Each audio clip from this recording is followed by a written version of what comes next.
I'm not content to merely capture the world. I want to change it.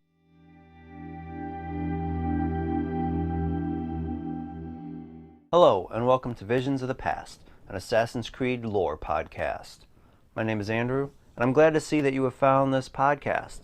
Today we're going to talk about the man who gave us that quote about himself, Leonardo da Vinci.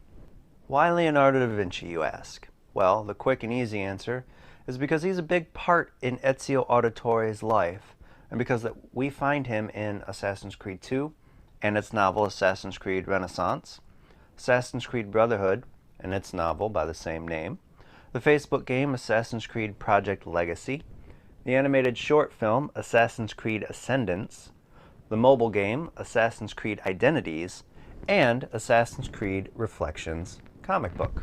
But it's not just him being a friend of Ezio that makes him an important person. Leonardo in his own right was an important person in Assassin's Creed lore, but in also history. Leonardo himself is considered a polymath or a universal genius because his knowledge was spread across so many different fields. He was not just a master with a paintbrush, but he was also well versed in anatomy, sculpture, architecture, along with numerous other subjects. Leonardo is often used as the archetype to describe a Renaissance man. If you're thinking, well, yeah, he's a Renaissance man, that's when he lived, you would not be wrong, but at the same time, you wouldn't be 100% right either. The term Renaissance man was, according to Merriam-Webster, first used in 1906 to mean a person who has wide interest and is an expert in several areas.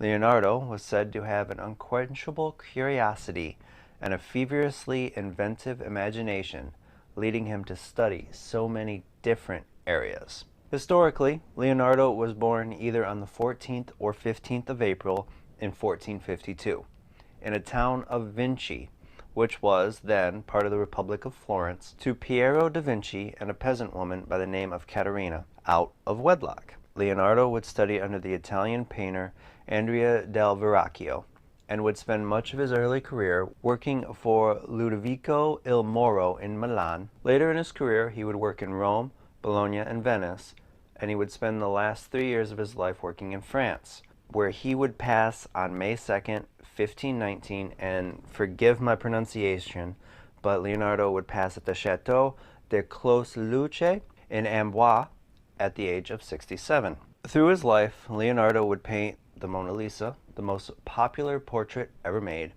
the Last Supper, the most reproduced religious painting of all time, and Salvator Mundi, which sold for a world record price of $450.3 million US at a Christie's auction in New York on November 15th, 2017. It's not just these pieces of art that he's known for, though. Leonardo was also able to conceptualize flying machines, an armored fighting vehicle, and concentrated solar power.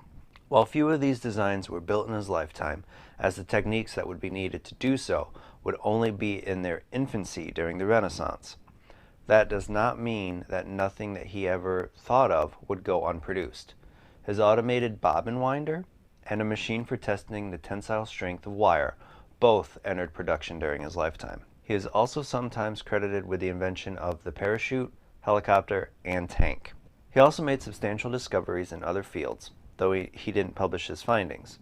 So these led to very little to almost no direct influence on the sciences of anatomy, civil engineering, geology, optics, and hydrodynamics. Within Assassin's Creed, though, we don't meet Leonardo until he is 24. By this time, he's already set up his own workshop in Florence and was titled a master by the Guild of St. Luke. At this time, he was already patroned by the Auditore family, and on December 26, 1476, Leonardo had his first meeting with Ezio Auditore da Firenze, when his mother Maria took him to Leonardo's workshop to help take some purchased paintings to Palazzo Auditore. While this meeting would spark a lifelong friendship, they would not see each other for 4 days, when Leonardo would help to repair the hidden blade that Ezio retrieved from the Palazzo Auditore after the imprisonment of Ezio's father and brothers. After repairing the blade, a member of the Florentine Guard showed up to interrogate Leonardo about where Ezio would be. going so far as to throw Leonardo to the ground and start kicking him. Ezio, though, would use the newly repaired blade to kill the guard and end the attack on Leonardo. The two would not meet again until April 1478, when Ezio would take a codex page to Leonardo to decipher, like he did with the one that held the blueprints to his hidden blade.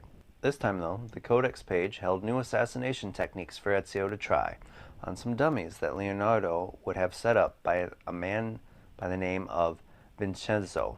While Ezio was out practicing, Leonardo would build for him a new hidden blade to be used on his other wrist, allowing for Ezio to use two at once. After helping Ezio put it on, Leonardo would direct him to where he could find a man by the name of La Volpe. After the failure of the Pazzi conspiracy a few days later, Ezio returned to Leonardo to have him translate another codex page that Lorenzo de' Medici found in the archives of Francesco de' Pazzi. This codex page, though, contained the design for the poison blade, and a few years later, in 1480, Leonardo would be commissioned to do some paintings for a Venetian noble, who would pay for him to move his workshop from Florence to Venice. On the way, though, a wheel on his cart would break, stranding him in the Apennines Mountains. Ezio would meet up with him here to help him fix the wheel, and on the way down the mountains, Ezio and Leonardo would discuss Venice, along with the machine of Leonardo's that was in the carriage. On the way down the mountain, they would be attacked by men that worked for the Borgia. This would lead to Ezio jumping from the carriage to allow for Leonardo's escape. Leonardo would meet back up with Ezio on March 3, 1481, in Romagna to board a ship headed to Venice. While Leonardo would have a pass to enter Venice, Ezio would have to save Caterina Sforza to gain access, though he would not know who it was until the ship left, and Leonardo told Ezio just a little bit about her. When arriving in Venice, they would be met by Alvis di Veldino, who would give them a small tour of the district that would include the local market, Palazzo della Seta, and Leonardo's new workshop.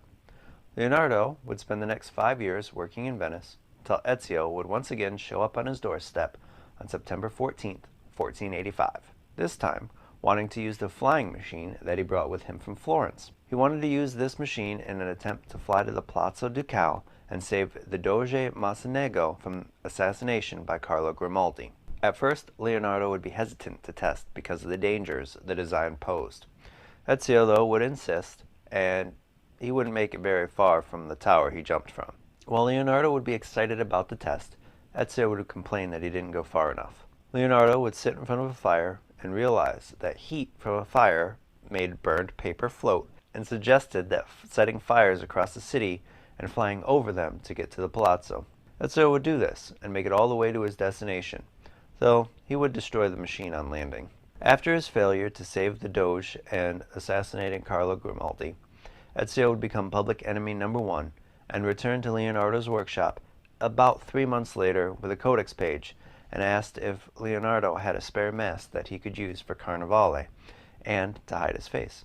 Leonardo would make the hidden gun from the codex page that was given to him, and then give a mask to Ezio and point him to where he could find Antonio di Magallanes. Before Ezio could assassinate the new Doge, Marco Barbario, Leonardo would also inform him that Ezio's old love, Cristina Vespucci, was attending Carnevale with her husband, but he told him that it was probably not a good idea to visit her.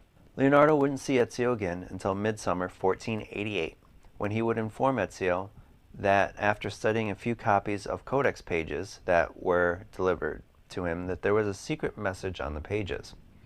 After talking to Ezio, he found that it dealt with a prophecy that Ezio's Uncle Mario had told him years ago. During the conversation, Ezio realized that it was this reason that his father and brothers were killed. After retrieving the Apple of Eden, Ezio would take it to Leonardo in an attempt to learn what it does. After being able to explain the apple and then seeing what it did, Ezio and Niccolo Machiavelli would agree to safeguard it in Forli, while Mario Auditore would invite Leonardo to see the Auditore Villa in Monteriggioni. Leonardo would take Mario up on this offer and stay in the villa until 1499. While here, he would become interested in the paintings of Pythagoras and finding the Temple of Pythagoras. Leonardo would manage to create a map that he would write out in invisible ink and hide them on the backs of 7 paintings, which were to be hung in the villa. Before the villa fell to the Borgias in January 1500, Leonardo would be pressed into service of Cesare Borgia, who would force him to design several war machines, including the gun that would be used to kill Mario during the attack on the villa. 2 years later, Leonardo would be able to find a way to talk to Ezio in Rome and explain to him that the Borgia were having him build machines and warn them that they have the apple.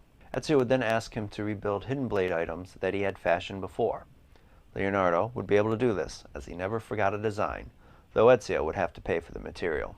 Over the next year, Leonardo would direct Ezio on where to find overseers for his war machines, and explain how Cesare rose to power, as well as build hidden blades for Ezio's recruits, along with a reinforced glove, poison dart launcher, and parachutes for Ezio. After Ezio retrieved the apple and Cesare was arrested, Leonardo would meet him in the assassin hideout on Tibur Island, where Ezio explained that the apple needed to be hidden away.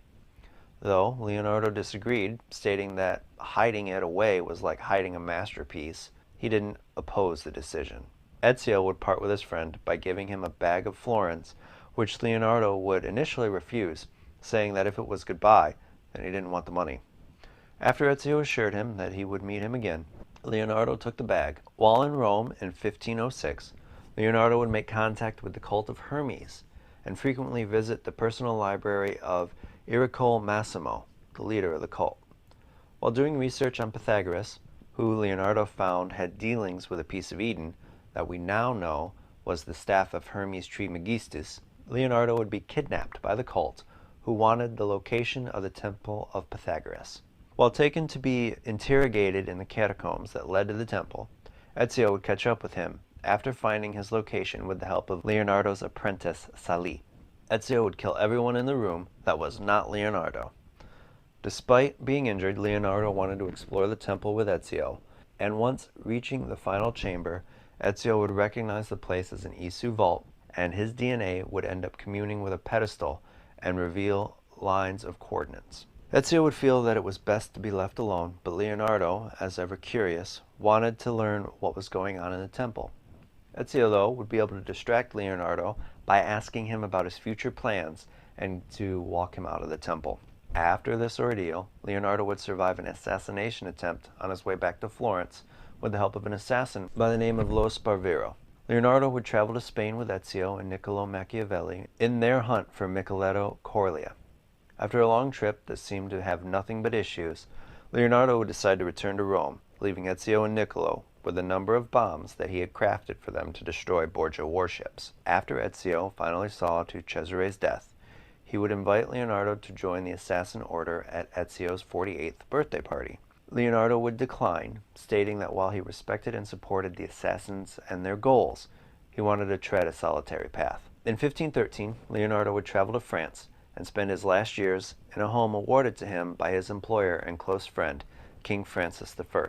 After sending Niccolò Machiavelli a letter about his deteriorating health, Leonardo would be visited by Niccolò and Ezio in April of 1519.